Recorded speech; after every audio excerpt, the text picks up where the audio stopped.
speaker, Professor Michael Broyde. Professor Broyde is a law professor at Emory University. He was for many years a Dayan in the Beth Din of America and a shul rabbi in Atlanta. He is on a Fulbright sabbatical for the upcoming year at Hebrew University, and he's writing a book on the Aruch HaShulchan. And today, Professor Broyde will speak to us about understanding the last great Posek of the Russian Empire, the methodology and jurisprudence of Rabbi Yechiel, Michel, Halevi, Epstein, the Aruch HaShulchan. I have a handout that I'll give out as Professor Broyde begins his lecture. Thank you all very much. It's always a pleasure to be here. I wanted to thank the conference organizers. It's really a wonderful conference in a spectacular place.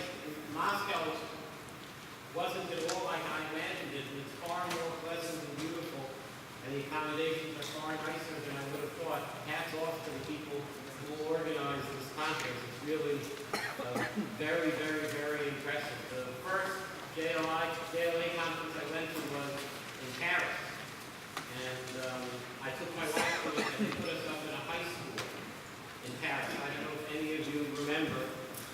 Sitting next to me, in the dorm room next to me was Rabbi's wife and his wife living in a high school dorm, and on the other side was Rabbi Shari Yoshua, and we were all staying in a high school dorm. It was less than pleasant, and now the accommodations are lovely and beautiful, and the city is very, very, very spectacular.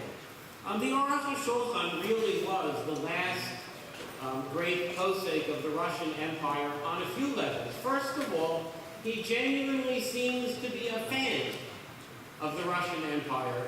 A few times he stops in the Aruch HaShulchan to say nice things about Russia. In his introduction in Mishpat, in his Hilchot Masira, it's hard to know what's really going on, but these were things that could have been left out. And he puts them in, I think, because he sincerely admired the place that he lived. We could spend some time discussing that. That's not really of interest to me here right now.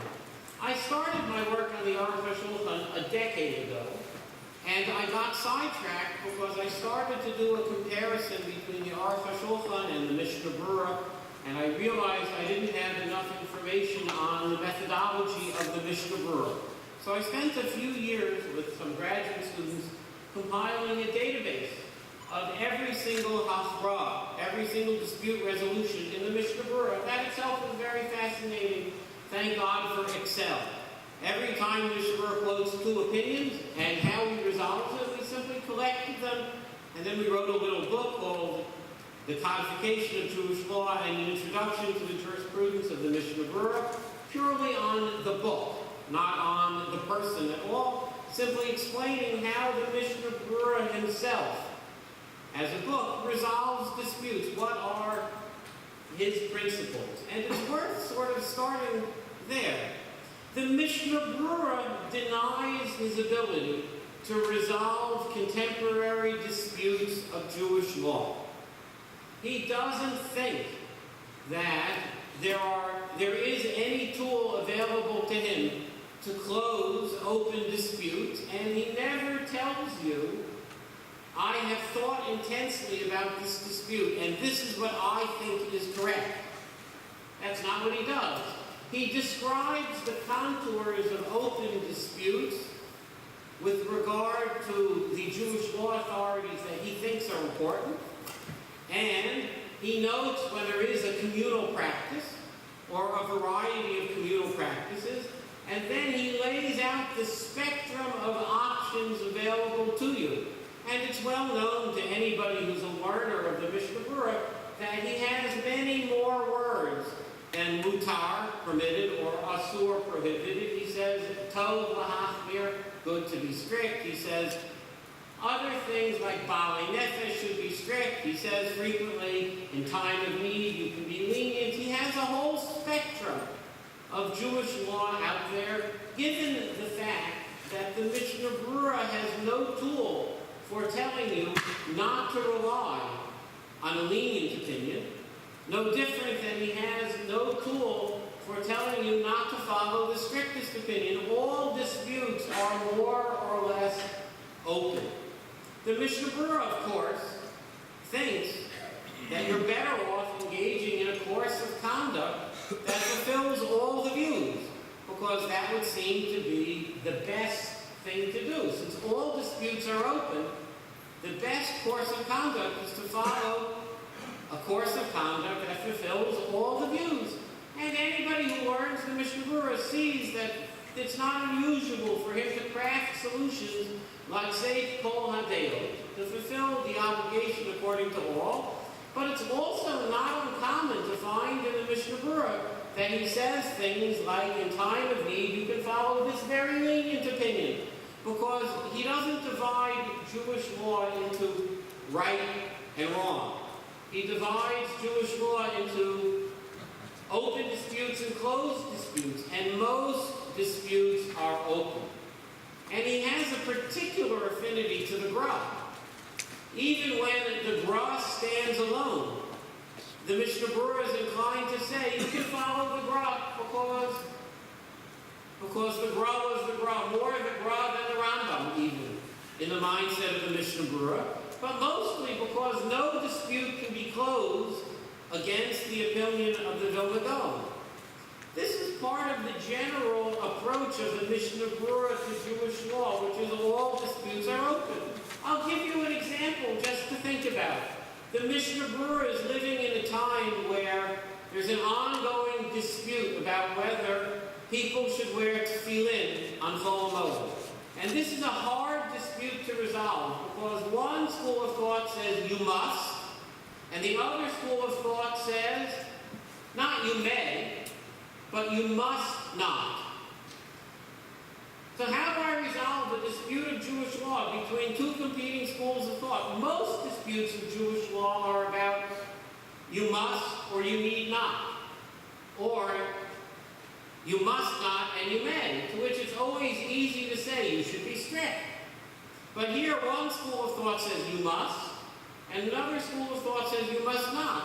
If you look closely in the Mishnah Berurah, he proposes a solution, by the way, that none of us do. He proposes that people should put tefillin on and say at the time that they're putting them on, if there's an obligation to put Jewish law, to put tefillin on, I'm fulfilling my obligation, and if not, it should be like just boxes on Yom Tov. I want to note this without discussing whether you or I think he's right or wrong. The Mishnah Berurah here is doing what he does best, which is he sees an open dispute. He can't close the dispute. There's no minhag to make reference to, because there are some people who do this and some people who do that. So he tries to craft a solution that fulfills all the views. This is not the style of the Aruch HaShulchan. I've started now to collect a database, just like in the Mishnah Berurah, of every single case where the Aruch HaShulchan in Orach Chaim presents a dispute and resolves it. Again, thank God for Excel. I used to have to do this on index cards. Now, Excel makes it so much easier. And the Aruch HaShulchan is sort of the exact opposite of the Mishnah Berurah. He starts by telling you what he thinks is the correct resolution of every dispute. He opens by reviewing the Talmudic literature, the Rishonim and the Achronim, and he tells you what he thinks loud and clear. He's not interested in presenting disputes as open. He generally seeks to close disputes by thinking intensely about what is the correct resolution of disputes. And by the way, he thinks there's no reason to defer to wrong opinions, since he concludes that some opinions are wrong. And when you suggest to the Aruch HaShulchan, let's be strict for a wrong opinion, your Aruch HaShulchan says, why? Why should I be strict for a wrong opinion? It's the exact opposite of the Mishnah Berurah. It's only in these rare cases where the Aruch HaShulchan comes to a conclusion that's genuinely at tension with the Rambam and the Shulchan Aruch, that he puts aside his own view. One of the most fascinating things I've discovered by collecting the database is the Aruch HaShulchan is completely not deferential to the Ramah, or the Magen Avram, or the Taz, or the Gra, or the Pri Megadim. The classical Nosei Kelim Ashkenaz, the classical commentaries on the Shulchan Aruch written by the Ashkenazi poskim, the Aruch HaShulchan thinks he is their peer. And when he does not agree with them, he says they are wrong. He doesn't care, he cares in the sense that he learns the Gra, but he doesn't think the Gra is anything special or unique. And with his left hand, he tells you the Gra is wrong, the Pri Megadim is wrong, the Ramah is wrong. None of these things really bother him. He's much more bothered by disagreeing flat out directly with the Rambam than he is with disagreeing flat out and directly with the Ramah. Even though he himself is living comfortably in Minhag Ashkenaz, he has much greater deference to the Rambam as a Jewish law authority, as somebody who maybe he shouldn't argue with, than the Ramah. He's comfortable saying about the Ramah thinks this, and I think that. But about the Rambam, he insists to have a clear proof that the Rambam is wrong before he discards the Rambam. And the Aruch HaShulchan is totally not into what I guess I would call frumkeit, which is this desire to be strict for views that you know in your heart of hearts is wrong. Just to appear to be frum, I don't know, neither Hebrew word nor an English word, but a word whose reasonings we well understand. And when the Aruch HaShulchan encounters competing minhagim, he stops and works his hardest to tell us which minhag is correct and which minhag is incorrect, and he does this by reference to the Gemara and the Sugyot. He doesn't treat all minhagim as open, and just because he sees communities that are doing something does not cause the Aruch HaShulchan to say, oh, a significant community of Jews is doing this, it must be open. He frequently stops and says, this approach is found in this community and it's wrong. Don't do it. You should stop. And every once in a while he finds minhagim that he seeks to validate, but only by reference to genuine, innovative Talmudic thought that he sincerely thinks is correct. Another more interesting feature of the Aruch HaShulchan is his frequent reference to Yerushalmi. I have not a single case where the Mishnah Berurah makes reference to a Yerushalmi that's not cited by others before him. If the Mishnah Berurah is citing a Yerushalmi, it's because somebody before him cited a Yerushalmi.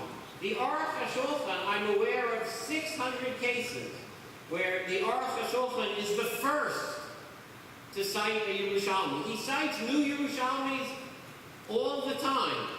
And by the way, you can tell he knows he's doing something original because he says, Matzati. He doesn't say, it's written in Yerushalmi. He doesn't say the Pri Megadim quotes Yerushalmi. He says, I found the Yerushalmi. Because nobody before him cites the Yerushalmi. He does this routinely and repeatedly. He brings a new Yerushalmi in to help him solve problems. Sometimes when you look, you see others cite this Yerushalmi. But I think the Aruch HaShulchan found Yerushalmi himself. And I have lots and lots of cases where, as far as I can tell, the Aruch HaShulchan is the first person to cite the Yerushalmi, or at least the first person among Chachmei Ashkenaz, without discussing sort of Rishonim that the Aruch HaShulchan didn't have and he didn't care about. Also, his library is much more conventional. The Mishnah Berurah routinely cites the Meiri. The Mishnah Berurah is the first great Posek who incorporates the Ivri routinely. He cites him next to the Rashba and the Ramban. The Aruch HaShulchan steadfastly does not cite the Ivri. It's not because he doesn't have him, because he occasionally cites him, but he thinks that the Ivri seems to not be part of the canon, and thus he doesn't run to cite the Ivri routinely. Finally, of course, the Aruch HaShulchan lives very much in the real world, and he dislikes solutions to Jewish law problems that don't work in the real world. By the way, we know the Aruch HaShulchan has the Mishnah. He cites him 11 times by name. He doesn't give you the whole name of the work. He says Mem Bet. But if you follow up, you see that this is a reference to the Mishnah. He has the whole Mishnah on Aruch, and he cites him, I think, 11 times incidentally, and about another 20 times where I think he's making reference to the Mishnah, but he doesn't bother citing it. But the Aruch HaShulchan shows his dislike of Mishnah-ish solutions that don't work in the real world. So when he encounters tefillin on Chol HaMoed, he looks at the Mishnah solution, I think, and he says, this doesn't work. You need to have in mind that you're doing something, but maybe you're not really doing it, and maybe it is a mitzvah, maybe it isn't a mitzvah. The Aruch HaShulchan says, look, there are two competing minhagim. It's hard to resolve this dispute, and everybody should do as they see fit. This is a classical Aruch HaShulchanism in the following way. He doesn't defer to Minhag Ashkenaz. Minhag Ashkenaz was in the time of the Aruch HaShulchan to put tefillin on. The Ramah says to put tefillin on, the Magen Avraham says to put tefillin on, the Taz says to put tefillin on. All the Chachmei Ashkenaz, other than the Gra, say to put tefillin on. They fight about one bracha, two brachas, no bracha, bracha out loud.